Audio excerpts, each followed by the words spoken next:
Vitamin B one ನಮ್ಮ ದೇಹ acetyl choline ಎಂಬ ರಾಸಾಯನಿಕ ಉತ್ಪಾದಿಸಲು ಅನುವು ಮಾಡಿಕೊಡುತ್ತದೆ. ಈ ಅಸಿಟೈಲ್ ಕೋಲಿನ್ ಒಂದು ನ್ಯೂರೋಟ್ರಾನ್ಸ್ಮಿಟರ್ ಅಂದ್ರೆ ನರಪ್ರೇಕ್ಷಕವಾಗಿ ಕೆಲಸ ಮಾಡುತ್ತದೆ. ಸ್ನಾಯುಗಳು ಮತ್ತು ಮಿದುಳಿನ ನಡುವೆ ಸಂದೇಶಗಳ ಪರಿಣಾಮಕಾರಿ ವಿನಿಮಯಕ್ಕೆ ಇದು ಸಹಾಯ ಮಾಡುತ್ತದೆ. ನರಕೋಶಗಳ ಮೇಲಿರುವ ಮೈಲಿನ್ ಶೀತ್ ಅಂದ್ರೆ ಮೈಲಿನ್ ಹೊದಿಕೆ ಏನಿದೆಲ್ಲ, ಇದು ತಯಾರಾಗಲು ವಿಟಮಿನ್ ಬಿ1 ಬೇಕು.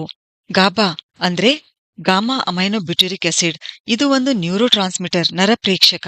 ಇದು ಏನ್ ಮಾಡುತ್ತೆ ಅಂದ್ರೆ ನಮ್ಮ ಕೇಂದ್ರ ನರಮಂಡಲದಲ್ಲಿ ಅಂದ್ರೆ ಮಿದುಳು ಮತ್ತು ಮಿದುಳು ಬಳ್ಳಿ ಭಾಗದಲ್ಲಿ ನಿರ್ದಿಷ್ಟ ಸಂಕೇತಗಳನ್ನು ನಿರ್ಬಂಧಿಸುವ ಮೂಲಕ ನಮ್ಮ ಮಿದುಳನ್ನು ಶಾಂತಗೊಳಿಸುತ್ತದೆ. ಅಂದ್ರೆ ನಮ್ಮನ್ನು ರಿಲ್ಯಾಕ್ಸ್ ಮಾಡುತ್ತದೆ. ಈ ಗಾಬಾ ತಯಾರಾಗಲು ವಿಟಮಿನ್ ಬಿ1 ಬೇಕು. ಅಂದ್ರೆ ನಾವು ಶಾಂತರಾಗಿರಲು, ರಿಲ್ಯಾಕ್ಸ್ ಆಗಿರಲು ವಿಟಮಿನ್ ಬಿ1 ಬೇಕು. ಇಡೀ ನರಮಂಡಲದ ಕಾರ್ಯ ಸರಿಯಾಗಿ ನಡಿಬೇಕಂದ್ರೆ ವಿಟಮಿನ್ ಬಿ1 ಬೇಕು. ನಮ್ಮ ದೇಹದಲ್ಲಿ ಕೆಂಪು ರಕ್ತಕಣಗಳ ಸಂಖ್ಯೆಯನ್ನು ಸರಿಯಾಗಿ